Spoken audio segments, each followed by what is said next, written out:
प्रिय विद्यार्थियों, नमस्कार। मैं डॉक्टर गौरव त्रिपाठी आपके लिए लेकर के उपस्थित हुआ हूं प्रयास बैच पुलिस सीरीज। विद्यार्थियों, हमारा प्रयास, आपका प्रयास, एक आखिरी प्रयास, ना इधर ना उधर, सटीक और फोकस्ड प्रयास, पुलिस भर्ती।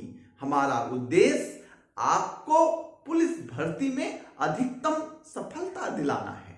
प्रिय विद्यार्थियों, 30 प्रश्नों का एक सीरीज लेकर के मैं पुनः उपस्थित हुआ हूं आपका मार्गदर्शन करने के लिए, जो पुलिस भर्ती के लिए महत्वपूर्ण है। विद्यार्थियों, प्रश्न यहीं से आएगा। इस बात को हम बहुत समझबूझ कर कहते हैं। क्यों? क्योंकि हम चुनते हैं ऐसे प्रश्नों को जो परीक्षक की दृष्टि से महत्वपूर्ण है। आइए इन 30 प्रश्नों को सॉल्व करते हैं। आइए देखते हैं। भारत पर प्रथम विदेशी आक्रमण, भारत पर प्रथम विदेशी आक्रमण डेमेट्रियस ने किया। किसने किया? भारत पर प्रथम विदेशी आक्रमण, भारत पर प्रथम विदेशी आक्रमण डेमेट्रियस ने किया। किसने किया? डेमेट्रियस ने किया। भारत पर प्रथम विदेशी आक्रमण किसने किया बेटा? डेमेट्रियस ने किया। शिवा किसने किया? डेमेट्रियस ने किया। किसने किया? डेमेट्रियस ने किया। कब किया? 190 बीसी में किया। कब किया डेमेट्रियस ने आक्रमण? 190 बीसी में किया। बताइए नीतेश मिश्रा, कब किया? 190 बीसी। कहां का शासक था? आदित्य, ये जो डेमेट्रियस है ये कहां का शासक है? बैक्ट्रिया का साजा है। कहां का आदित्य राजा है? बैक्ट्रिया का राजा है। तो आदित्य, समझ में आई बात कि भारत पर विदेशी आक्रांता पहला कौन है? डेमेट्रियस है। डेमेट्रियस जो है 190 ईसा पूर्व या बीसी में आया और कहां? बैक्ट्रिया का राजा था। और कहां आक्रमण किया? अफगानिस्तान और पंजाब वाली एरिया पर। कहां आक्रमण किया? भारत के अफगानिस्तान और पंजाब वाली एरिया पर। डेमेट्रियस जब भारत को जीता तो इसने शाकल को अपनी राजधानी बनाई। कहां राजधानी बनाई इसने? शाकल को राजधानी बनाई। कहां? शाकल को। कहां की राजधानी आदित्य बनाया इसने? भारत में अपनी राजधानी डेमेट्रियस ने कहां बनाई? नितेश, शाकल में बनाई। कहां बनाई? शिव, शाकल में। कहां बनाई? शाकल में बनाई। दूसरा प्रश्न देखते हैं।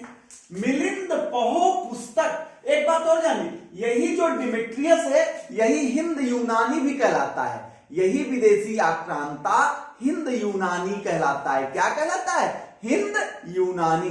सबसे पहले भारत में हिंद यूनानी आए थे विदेशी आक्रांता के रूप में। ठीक है नीतेश? मिलिंद पहो पुस्तक, मिलिंद पहो पुस्तक में क्या वर्णित है? शिवम यादव बताइए, मिलिंद पहो पुस्तक में क्या वर्णित है? तो क्या वर्णित है? मिनांडर और नागसेन का संवाद। क्या शिवम इसमें वर्णित है? मिनेंडर विदेशी शासक है, नागसेन बौद्ध भिक्षु है। दोनों के बीच जो वार्तालाप हुआ, जो प्रश्न पूछे धर्म संबंधी, उसका उल्लेख मिलिंद पहो पुस्तक में है। किस पुस्तक में है शुभान? मिलिंद पहो पुस्तक में है। किस पुस्तक में? मिलिंद पहो पुस्तक में। क्या है? मिनांडर और नागसेन का संवाद। ठीक है। एक महत्वपूर्ण प्रश्न है, विक्रम संवत, विक्रम संवत कब स्टार्ट हुआ? विक्रम संवत कब स्टार्ट हुआ? जब शकों को पराजित कर दिया गया 57 ईसा पूर्व में। शिवम समझ रहे हो? कब स्टार्ट हुआ? 57 ईसा पूर्व में अपराजिता। कब स्टार्ट हुआ? विक्रम संवत 57 ईसा पूर्व में शुरू हुआ। कब शुरू हुआ अपराजिता? 57 ईसा पूर्व में विक्रम संवत। चौथा, शकों का प्रतापी राजा कौन है? तो शकों का प्रतापी राजा आप बता सकते हैं? मनीषा बताइए, शकों का प्रतापी राजा कौन था? बताइए, शकों का प्रतापी राजा कौन था? बताइए, शकों का प्रतापी राजा कौन था? शकों का प्रतापी राजा रुद्रदामन है। कौन है? रुद्रदामन। अपराजिता समझ रहे हो ना? ये रुद्रदामन प्रथम है। कौन है? रुद्रदामन प्रथम। शकों का प्रतापी राजा रुद्रदामन प्रथम है। 130 से 150 ईसा पूर्व में शासन किया। कब शासन किया? 130 से 150 ईसा पूर्व में शासन किया। रुद्रदामन पे एक प्रश्न पूछ सकता है कि सुदर्शन झील की मरम्मत किस विदेशी शासक ने कराई? तो शकों ने कराया। शक भी विदेशी थे। सुदर्शन झील की मरम्मत कराई। सुदर्शन झील कहां है? सुदर्शन झील बाबू है कहां? आदित्य बताओ, कहां बटे आदित्य? अरे काठियावाड़ के पास है। कहां है सुदर्शन झील? काठियावाड़ के पास है। ठीक है। रुद्रदामन संस्कृत का प्रेमी था। मनीषा, रुद्रदामन क्या था? संस्कृत का प्रेमी था। और इसके जो अभिलेख हैं, विशाल समझ जाओ ना, जो रुद्रदामन के अभिलेख हैं, रुद्रदामन के अभिलेख, विशाल तू तो करा था कंपटीशन तैयारी, एक याद रखिया, संस्कृत भाषा में लिखे गए हैं। रुद्रदामन प्रथम के जो अभिलेख हैं, इसने संस्कृत भाषा में लिखवाया है। ठीक है। ये जो शक है कहां के निवासी हैं? शक, अनस बताओ, शक कहां के निवासी हैं? एशिया के निवासी हैं। शक कहां के निवासी हैं शिवदीप? एशिया के निवासी। शिवदीप ठीक से पढ़ा करा। कुषाण वंश का संस्थापक कौन है? कौन बताएगा? कुषाण वंश का संस्थापक कौन है? मधु, कौन है कुषाण? कुजल कैडफिसेस। कुजल कैडफिसेस कौन है प्रतिमा? कुजल कैडफिसेस। कुषाण वंश का संस्थापक कुजल कैडफिसेस है। कनिष्क किस वंश से आता? सबसे आसान क्वेश्चन लेकिन महत्वपूर्ण। कुषाण वंश से आता है। ऐसे आपको दे देगा, 4 राजाओं के नाम दे देगा और कहेगा मिलाइए, आप सुमेलित करिए, तो आपको कनिष्क दिया रहेगा तो कुषाण वंश में लगाना। कुषाण वंश भी विदेशी शासक है। कुषाण वंश भी विदेशी शासन है। ठीक। कनिष्क ने अपनी राजधानी कहां बनाई? कनिष्क कुषाण वंश का बहुत प्रतापी राजा है, फेमस राजा है, तो इसको कनिष्क पे ध्यान रखना। कनिष्क ने 2 राजधानी बनाई। एक तो बनाई पुरुषपुर। कहां बनाई? आदित्य कहां बनाया? कनिष्क ने पहली राजधानी बनाया पुरुषपुर, जिसको पेशावर कहते हैं। क्या? पुरुषपुर या पेशावर। और दूसरी राजधानी कहां बनाई बेटा? मथुरा बनाए। कहां बनाए? 2 राजधानी बनाए, एक तो पुरुषपुर बनाए, दूसरा का मथुरा बनाए। के बनाए 2 राजधानी? कनिष्क बनाए। के बनाए? कनिष्क। कनिष्क की राजधानी पुरुषपुर और मथुरा। पुरुषपुर मथुरा, पुरुषपुर मथुरा। ठीक। शक संवत कब आया? ये संवत स्टार्ट जो हुए ना, इनको याद रखिएगा आप लोग। शक संवत कब आया? 78 ईसा पूर्व में।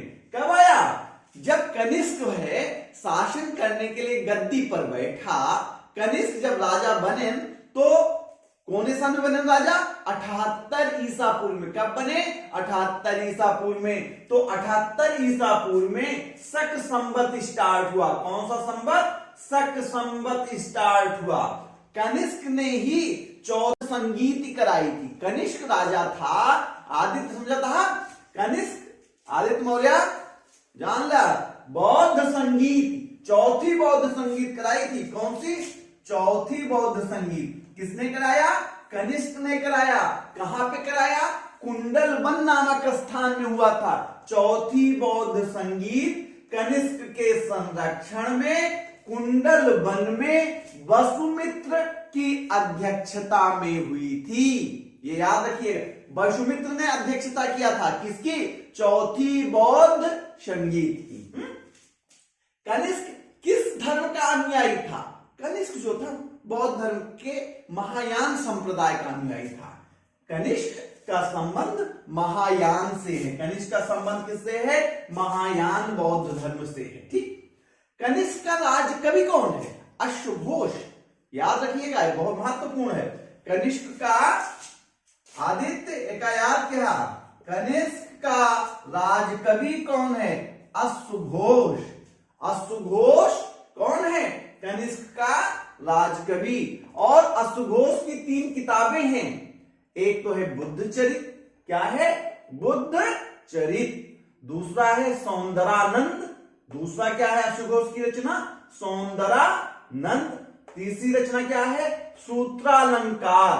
बुद्ध चरित, सौंदरानंद, सूत्रालंकार। बुद्ध चरित, सौंदरानंद, सूत्रालंकार। बुद्ध चरित, सौंदरानंद, सूत्रालंकार। ठीक। कनिष्क का राजवैद्य कौन था? यह भी इंपॉर्टेंट है, आप ध्यान रखिएगा। कनिष्क का राजवैद्य चरक था। चरक का नाम खूब सुनते ना? चरक कौन था? कनिष्क का राजवैद्य था। चरक संहिता लिखा। कनिष्क का राजवैद्य कौन है? चरक। चरक संहिता लिखा। कौन है कनिष्क का राजवैद्य? चरक। चरक संहिता लिखा। भारत का आइंस्टीन किसे कहा जाता है? नागार्जुन को। किसको कहा जाता है? नागार्जुन को।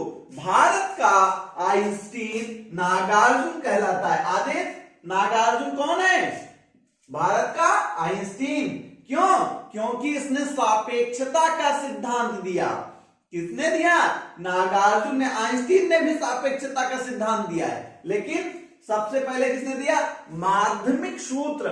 नागार्जुन की किताब है माध्यमिक सूत्र। क्या किताब है? माध्यमिक सूत्र, जिसमें इसने सापेक्षता का सिद्धांत दिया। और किसके संरक्षण में था नागार्जुन? कनिष्क के राज दरबार में था। कनिष्क के राज दरबार में भारत का आइंस्टीन कहा जाने वाला व्यक्ति नागार्जुन, जिसकी पुस्तक का नाम क्या है? शिवालिक माध्यमिक सूत्र, जिसमें क्या दिया गया है मनीषा? सापेक्षता का सिद्धांत। ठीक। और महाविभास सूत्र का रचनाकार कौन है? महाविभास सूत्र, जिसे इंसाइक्लोपीडिया ऑफ बौद्ध धर्म कहते हैं। अपराजिता समझ में आ रहा है कि किस रचना को बौद्ध धर्म का विश्वकोश कहा जाता है? किस रचना को बौद्ध धर्म का क्या कहा जाता है? विश्वकोश। तो महाविभास सूत्र को किसको कहा जाता है? महाविभास सूत्र को कहा जाता है। किसकी रचना है? वसुमित्र की रचना है। किसकी रचना है? वसुमित्र की रचना है। किसकी रचना है? वसुमित्र की रचना है। ठीक। गांधार कला और मथुरा कला। गांधार और मथुरा कला में गांधार और मथुरा शैली का विकास किसने किया? गांधार और मथुरा शैली का विकास कनिष्क ने किया। किसने किया? गांधार शैली और मथुरा शैली। मथुरा आप जान लीजिए कनिष्क की दूसरी राजधानी भी बनी थी। तो गांधार शैली और मथुरा। आदित्य देख लिया, गांधार और मथुरा शैली का विकास किसके समय हुआ? कनिष्क के समय हुआ। कुषाण वंश का अंतिम शासक कौन है? कुषाण वंश का अंतिम शासक कौन है? वासुदेव है। कौन है? कुषाण वंश का अंतिम शासक वासुदेव है। कुषाण वंश का अंतिम शासक वासुदेव है। गुप्त साम्राज्य, प्रतिमा बताओ, गुप्त साम्राज्य का उदय किस शताब्दी में हुआ? गुप्त साम्राज्य का उदय कौन शताब्दी में हुआ? बैठी यार, देखे ना, पढ़े ना। तीसरी शताब्दी में गुप्त साम्राज्य का तीसरी शताब्दी में उदय हुआ। शिवा बताओ, गुप्त साम्राज्य का संस्थापक कौन है? शिवा बोलो, तुम तो जानते हो ना कौन? हाँ, श्री गुप्त। के अटे श्री गुप्त। गुप्त साम्राज्य का संस्थापक कौन है? श्री गुप्त। कौन है? श्री गुप्त। श्री गुप्त के बाद गद्दी पर कौन आया? घटोत्कच आया। कौन आया श्री गुप्त के बाद? घटोत्कच आया। और घटोत्कच के बाद जो महान साम्राज्य का महान शासक हुआ गुप्त साम्राज्य का, प्रतापी शासक हुआ पहला कौन है? चंद्रगुप्त प्रथम। कौन है? चंद्रगुप्त प्रथम। इसने क्या किया? महाराजाधिराज की उपाधि धारण की। प्रश्न पूछ सकता है शिवानी, महाराजा अधिराज की उपाधि किस शासक ने ली? तो चंद्रगुप्त प्रथम ने ली। महाराजाधिराज की उपाधि किसने लिया? चंद्रगुप्त प्रथम ने लिया। अब आता समुद्रगुप्त। समुद्रगुप्त जो है 335 ईस्वी में गद्दी पर बैठा। समुद्रगुप्त कब बैठा गद्दी पे? 335 ईस्वी में गद्दी पे बैठा। समुद्रगुप्त विष्णु का उपासक था। समुद्रगुप्त किसका उपासक है? विष्णु का उपासक है। किसका उपासक है? विष्णु का। अपराजिता देखो ना, समुद्रगुप्त किसका उपासक है? विष्णु का उपासक है। समुद्रगुप्त ने अश्वमेध यज्ञ किया। समुद्रगुप्त ने क्या किया? अश्वमेध यज्ञ किया। समुद्रगुप्त ने विक्रमांक की उपाधि धारण की। समुद्रगुप्त ने क्या किया? विक्रमांक की उपाधि धारण की। समुद्रगुप्त को कविराज भी कहा गया। समुद्रगुप्त को क्या कहा गया? कविराज। कविराज के नाम से कौन जाना गया? समुद्रगुप्त। और समुद्रगुप्त संगीत का प्रेमी था, इसीलिए उसने सिक्कों पर बीड़ा बजाती हुई चित्र का अंकन किया है। बीड़ा बजाते हुए चित्र सिक्कों पे कौन बनवाया? समुद्रगुप्त ने बनवाया। और समुद्रगुप्त ने 2 बड़ी विजय की। एक आर्यावर्त का विजय, जिसमें 9 राजा आदित्य पराजित किया। आदित्य आर्यावर्त के विजय में कितने राजाओं को पराजित किया? किसने? समुद्रगुप्त ने। कितने? 9। आर्यावर्त में कितने? 9 राजा को पराजित किया। और दक्षिणावर्त के विजय में कितने? 12 राजाओं को पराजित समुद्रगुप्त ने किया। कितने राजाओं को? 12 राजाओं को पराजित किया।